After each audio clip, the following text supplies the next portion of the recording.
Hello everyone, আসসালামু আলাইকুম। Welcome to Sadia cooking blog.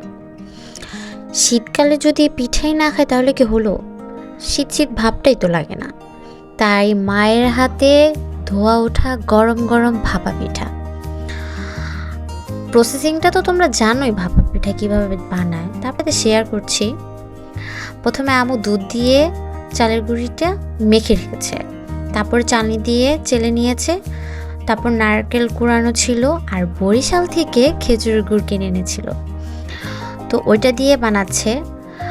আমরা আবার পিঠাটা বেশি ভারী খেতে পছন্দ করি না, মোটা না, পাতলা হলে ভালো লাগে। আর আম্মু আবার 2 স্টেপে বানায় ভাপা পিঠাটা, খুব ভালো লাগে ওইটা বেশি। এই যে এখন দেখছো, এখন হলো এক স্টেপ, সেকেন্ড স্টেপ এটার উপরে দিবে, এখন লেয়ার, আরেকটা লেয়ার দিবে।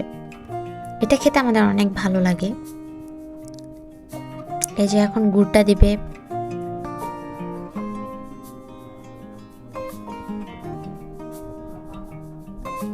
আবার দিয়ে দিচ্ছে এটার উপরে, তারপর আবার গুঁড়িটা দিয়ে দিবে।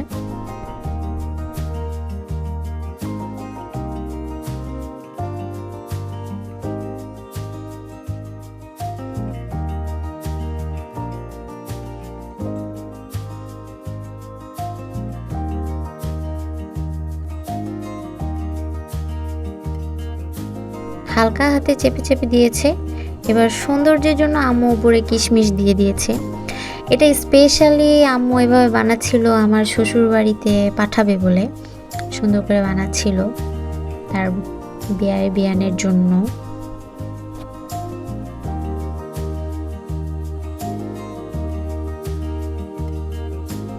এবার এটা একটা ভিজা কাপড় দিয়ে এভাবে মুড়িয়ে তারপরে গরম পানি ভাপা দিবে।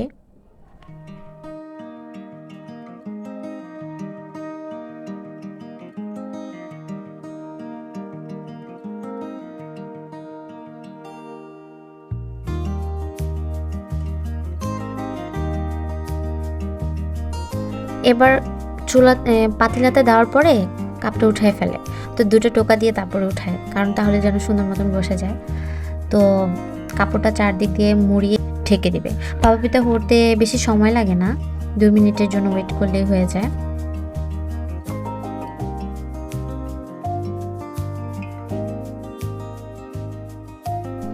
হয়ে গেছে, এখন পিঠাটা উঠাবে। যখন এভাবে উঠাতে যাবে সাবধানে করতে হবে, কারণ গরম ভাপটা হাতে লাগে, তো সাবধানে করা ভালো।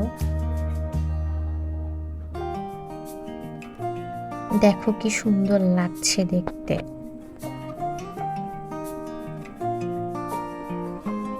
গরম ভাপা পিঠা তোমাদের কাছে কেমন লাগলো কমেন্টে জানাবে। আবার নেক্সট অন্য কিছু নিয়ে তোমাদের সাথে শেয়ার করতে আসবো। আল্লাহ হাফেজ।